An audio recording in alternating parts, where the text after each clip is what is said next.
Acorda, sucupira!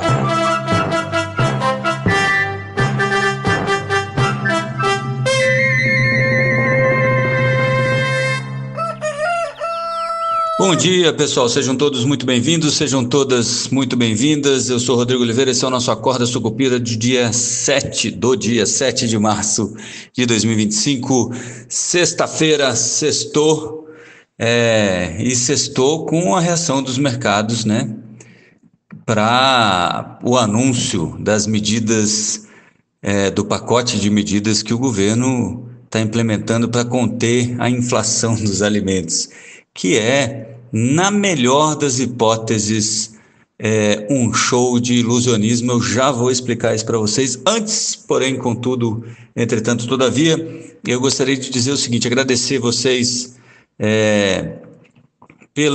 pelo feedback que eu estou recebendo do Esquina Sucupira de ontem, a nossa live no YouTube, com a participação do Wilson Lima, né, que é um grande parceiro meu desde o Antagonista, né, e se dispôs aí a gastar um tempinho dele com a gente, falando um pouco sobre Gleisi Hoffmann, Boulos, Haddad e como a política, né, está influenciando aí, ou deve influenciar os próximos passos do governo, principalmente no Congresso Nacional. E aí, queria também pedir desculpa que ontem, algumas pessoas até notaram, eu só notei depois que acabou, em função das reclamações, o meu áudio estava muito ruim porque o computador selecionou o microfone, quer dizer, o computador não faz nada sozinho, né?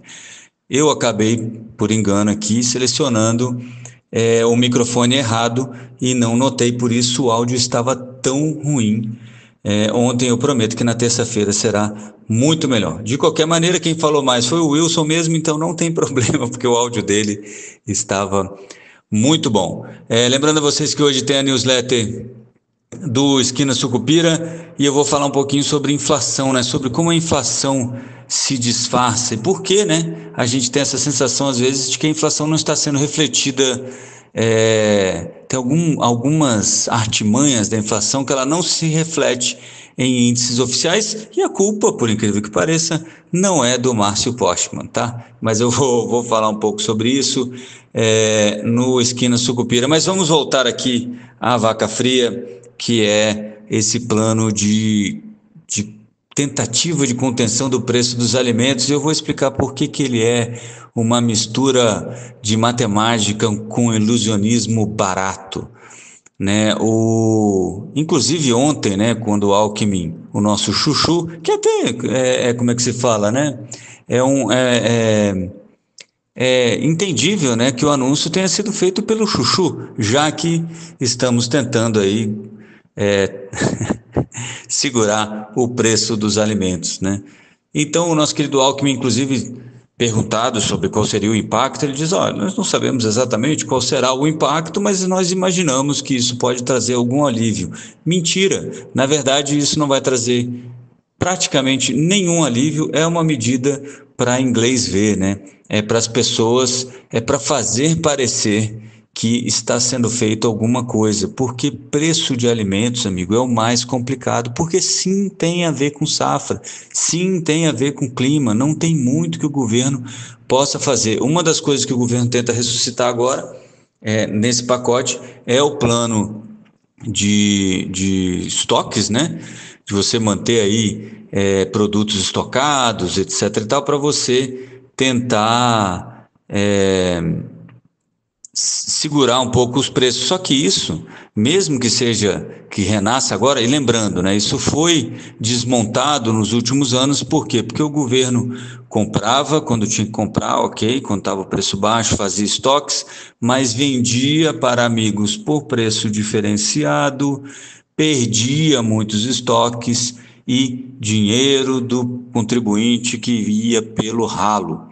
Né, acabar com a política de estoques no Brasil foi uma necessidade em função da corrupção sistêmica e da ineficiência do Estado no cuidado com os estoques de alimentos, tá? A gente teve problema com feijão, milho e por aí vai, na Conab. E agora se fala também em retomar os estoques, mas isso não ajuda nada no curto prazo, porque se eu vou comprar, agora eu não vou comprar, porque está caro. Então eu tenho que esperar uma boa safra para comprar barato, para poder vender quando tiver uma safra ruim lá na frente e tentar controlar os preços dessa forma. Qual foi a ideia brilhante do governo, então, para tentar segurar a alta dos alimentos? E aí são 3 medidas interessantíssimas e assim dignas do Mister L, esse paladino malvadão que está tentando nos enganar. O nosso querido presidente Lula e seu grupo de intelectuais contemporâneos chegaram à seguinte conclusão: por que não, então, zerarmos as alíquotas? Não, primeiro, vamos começar do começo. Por que não falar que, olha, se os estados zerarem o ICMS sobre a cesta básica, tudo estará resolvido, certo? Beleza, os estados, por que não zerariam, né? Lembrando que na época do Bolsonaro, para fazer isso, ele impôs por força de lei e depois perdeu na justiça, né? E agora os estados estão recuperando aquilo que fizeram nos combustíveis lá atrás. Agora, perdeu na justiça porque houve um acordo, né, do governo agora para recompor essa perda de arrecadação. Agora, o governo Lula tenta a mesma coisa, só que com os alimentos e sem colocar uma lei, porque ficaria muito estranho, já que eles reclamaram bastante quando isso foi feito pelo Bolsonaro. Mas acontece que você precisa convencer os governadores a abrirem mão dessa arrecadação, e amigo, eu acho muito difícil disso acontecer.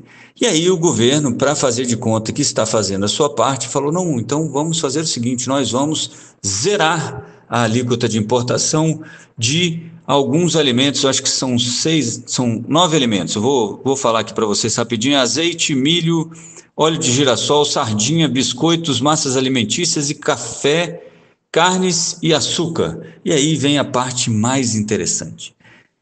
O impacto disso é próximo a zero.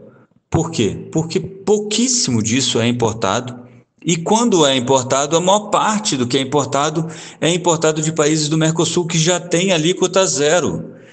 Então, vamos aqui a alguns exemplos, né? Até fiz um levantamento aqui, o açúcar. O açúcar no Brasil consome de 10 a 12 milhões de toneladas, segundo um levantamento da XP aqui, e exporta 38 milhões de toneladas. Importa 67 mil toneladas, que é 0,6% do que consome. E 10% disso, do açúcar, já vem de países do Mercosul, né? Então, o impacto é praticamente zero. Do milho, a gente importa 0,1% do consumo doméstico. E aí, quer ver? E é 0,1% do consumo doméstico. O Paraguai, isso aqui é um outro levantamento, tá? Não é o da XP. O Paraguai é responsável por 84%, a Argentina 15%. Desse 0,1%, só 1% é dos Estados Unidos. O resto vem do Mercosul, que já é zerado no milho. E fora que o milho também não subiu isso tudo, né? O café, nós somos o maior produtor mundial de café, né? O café está caro porque o produtor brasileiro está vendendo para fora porque houve um problema lá no Vietnã. E aí, que é o segundo maior produtor, mas assim, produz menos da metade do que a gente produz. E aí, o café brasileiro é que está tomando essa frente e aproveitando e subiu os preços. E aí aquela coisa, mas é maldade do produtor de café, que agora está se aproveitando de uma crise mundial para vender mais caro. Ora bolas, quando o preço cai um monte e o produtor do café está lá à míngua, ninguém lembra de pagar um pouquinho mais no café para ajudar o produtor, certo? Faz parte do jogo, é assim que funciona.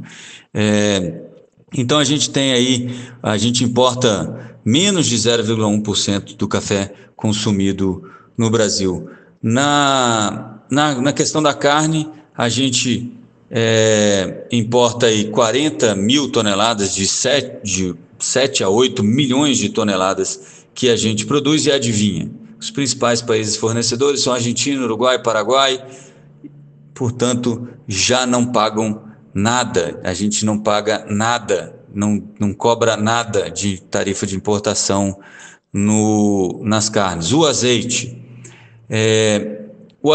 aí sim, produzido na Espanha, Portugal principalmente, mas tem Argentina, Chile, Tunísia e Grécia. E ainda assim, a gente tem aí 85% importado, né? Mas aí, amigo, né? A gente está falando de azeite, né? Azeite de oliva. Eu sinceramente não entendo. Além disso, a gente tem aí massas alimentícias e biscoitos que o impacto aí a gente importa praticamente 15% e boa parte disso não é do Mercosul. Então aqui talvez a gente tenha, boa parte não, né? Mas uma parte importante não é do Mercosul, embora tenha aí Argentina e Chile também que tem alíquota zero. Então não vai fazer muita diferença sobre os preços em geral. É mais uma grande panaceia do governo, mais uma grande cortina de fumaça para dar o que falar sem entregar absolutamente nada, né? O que a gente tem ainda é um desvio de atenção de outras medidas que são mais importantes e que tem a ver aí principalmente com a saúde fiscal do Brasil, que é o que está causando um pouco dessa pressão inflacionária, não só nos alimentos, mas nos serviços em geral e por aí vai. Mas aí vem a terceira e, para mim, a mais espetacular das medidas que o governo vai tomar para tentar segurar os preços, que é um acordo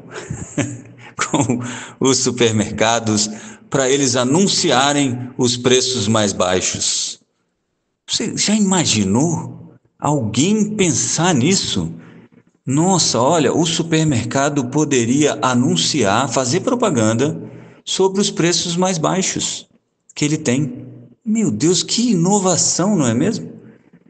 Como assim, né? Quanto ganha esta pessoa? Porque esse é um emprego que a gente pode cortar provavelmente, né?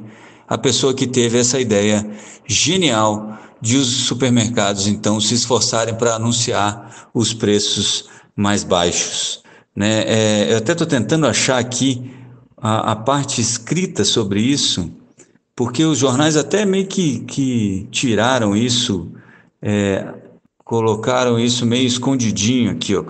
Cota do.